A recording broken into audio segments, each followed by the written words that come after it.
straight game. A demoralizing 25-22 loss to the Patriots on Sunday at Gillette Stadium. It was one of the franchise's lowest points in recent memory. Jeff Ulbrich, the new coach, sharing his post-game message to the team, called it, quote, a moment of darkness. Here's Rodgers on taking another L. Has this even been harder than maybe you expected? I knew it would be challenging, but even harder than that? It's a little dramatic of a question, even for you. The NFL is hard. It's hard to win. It's harder when you make it difficult on yourself. You know, offensively, we can't worry about what else happens. We got to be efficient. You know, we got to make the most of the opportunities. I've been in the darkness. You got to go in there, make peace with it. Offensively, our goal has just got to be score 30. Doesn't matter what the other two sides are doing. You know, we have trust in our defense and teams. But if we're not scoring 30, we're underachieving. This offense can do that every single week. You know, Stephen A., I'm not mad at going into the darkness and facing it. I'm serious. How much of the Jets' mess is on Rodgers? All of it. At this point, all of it. Even though I can point to the defense giving up a 12-play, 70-yard drive, and the defense was supposed to be elite, and you're going up against the New England Patriots team that had lost 6 straight, that had Jacoby Brissett as its quarterback, and you still let them march downfield and score a game-winning touchdown on you. Aaron Rodgers doesn't play defense. I understand that. But when you look at them, they're bereft of leadership. They don't have it. They're discombobulated. They're disorganized, especially on the offensive side of the ball. How in God's name, fellas, do you start out the game? If I'm remembering correctly, I had to read this twice. Am I correct saying that the New York Jets used their 3 first-half timeouts in the first quarter? I mean, are you kidding me? Mm-hmm. Yeah. I mean, you have any idea how horrible that is? What the hell is going on? How disorganized can you be that you've got to use 3 timeouts at the start of the damn game? You got a 2-point conversion after driving downfield with your own 70-yard drive. And you score a touchdown. You go up 22-17. And on a 2-point conversion, you get a delayed game penalty, right? Now, Aaron Rodgers said he took it because obviously he didn't like the look, you know, compared to, you know, that New England's defense was throwing at him. So he took the penalty as opposed to using the timeout. But ultimately, you were not able to convert. You just look at the New York Jets right now. Devontae Adams is in the house. Garrett Wilson is in the house. Breece Hall is in the house. Aaron Rodgers is your quarterback. And they look absolutely, utterly lost. It makes no sense whatsoever. And we've got 9 games left in the season. And the Jet season is practically over. 9 games left. And the Jet season is practically over with a future Hall of Fame quarterback.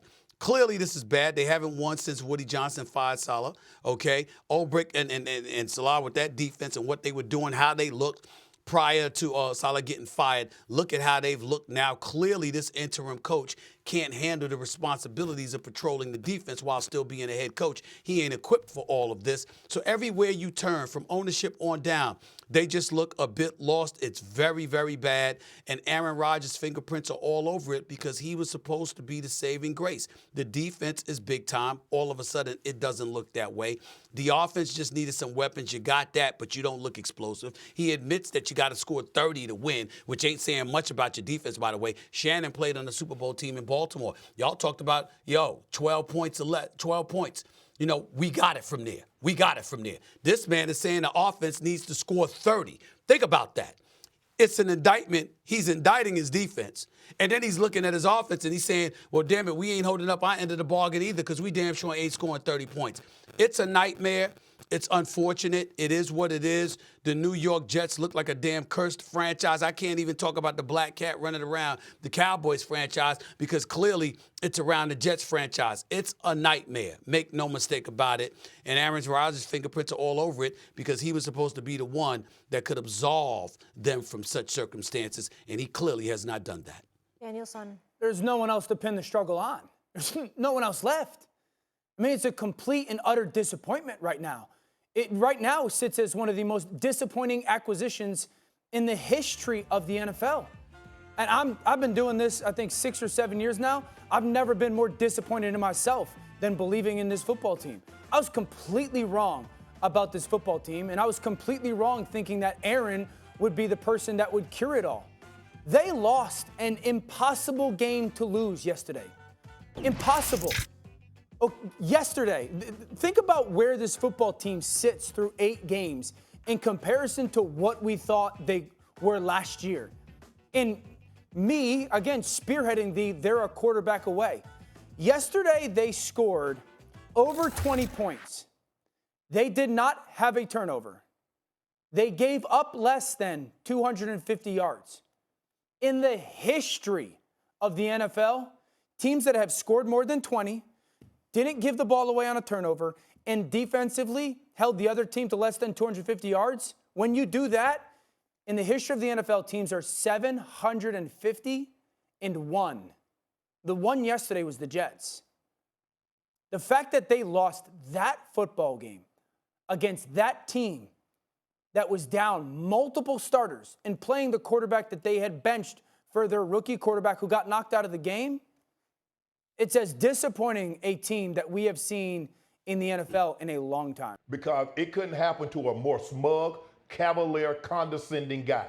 Oh, that's even low for you. Now, who else you gonna blame it on? You running out of people to fire and demote. You fired Robert Saleh. You gonna fire Ulbrich now, the interim coach. You've demoted Hackett. What you gonna do? Demote the new offensive coordinator? Who else you gonna trade for? Who else you gonna bring in? Oh, we're a quarterback away. Stephen A., remember I had this conversation. I said you're under the illusion that defense is going to be exactly what it was last year. In the history of NFL, only one team had a historically great defense, and it got better the following season. That's the 85 Bears. The 86 Bears were statistically better. Statistically, that's the greatest defense ever assembled.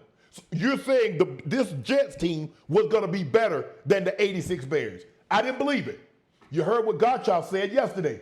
This guy, I can chase him down. Aaron is slow. He's slow, guys.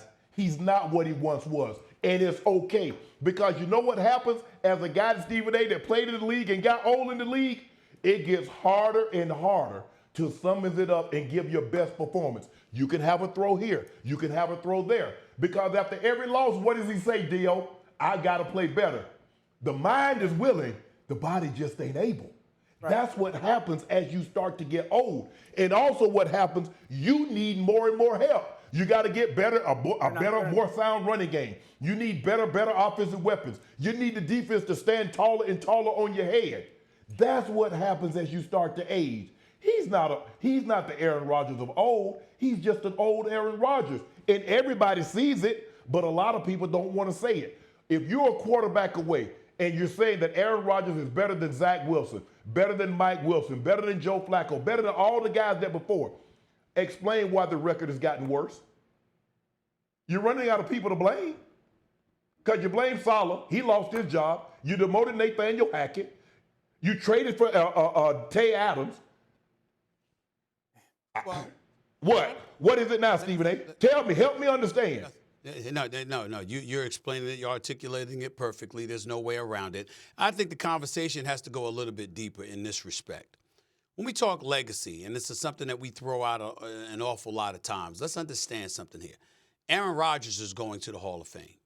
Aaron Rodgers is considered as a talent, one of the greatest quarterbacks in NFL history. But when you see a team nosedive this way, after handing the reins to him, letting him bring in his own offensive coordinator, letting him bring in some of his own receivers, going out and getting one of his greatest weapons in Devontae Adams from his days back in Green Bay, okay? Allowing him to be the voice that Green Bay never wanted him to be. Think about the kind of things that were said about him in the past. I remember when I would go off about the Green Bay Packers where I would hear that Aaron Rodgers was making suggestions and they basically told him to shut up and play. You know, we got this. Let us handle this. You go out there and play football. Most of us came to his defense because we looked at his greatness and we said, how dare you treat him that way? And sure enough, the Jets did the polar opposite. They did exactly the opposite. They handed him the reins. And when you see this team, they actually played with more enthusiasm last year without him than they've looked like they've played with him this year. not only on defense, but on offense, especially on offense as well. They look unenthused. They lack focus. There clearly is some issues with their coaching. There is no way around this. And when you talk about legacy in that regard, Aaron Rodgers is one of those dudes that when he retires, based on what we're seeing right now in New York, unless it changes, and I can't see it changing, he is going to fade into the twilight, and nobody's going to think about him at all because of what we're seeing right now. That's how colossal of a drop-off that has occurred with the New York Jets this year. And this is the New York Jets we're talking about, a team that hasn't won a Super Bowl championship since 1968-69.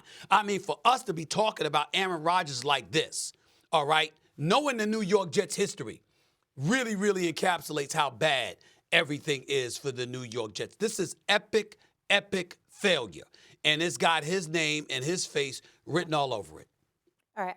Obviously, this conversation, no joking matter, all business. As for Dan, sometimes he likes to let his hair down, Shannon and Stephen A., if you know what I mean. This was Dan earlier. You know what this reminds me of? Patrick Swayze, Dirty Dancing. Yeah. That's like the best compliment you ever had in your life. Molly, nothing smart has ever been said. Stephen A., that was on national television. That was There Dan. is no way in loosen hell up. I am following up a comment like you just made about him with Dirty Dancing. I'm a How grown-ass good was man. that I ain't movie, touching that. Stephen A.? And he's a I total ain't sex touching symbol that. in that movie. I'm Stephen not A., touching- I'm I not carried a touching that. watermelon. I'm not Stephen touching A., that. don't put Do you baby want in me- the do corner. you want me to Shannon, maybe- you remember that. Come on, that was a Maybe classic. do some acting with you on General Hospital? Oh, gosh.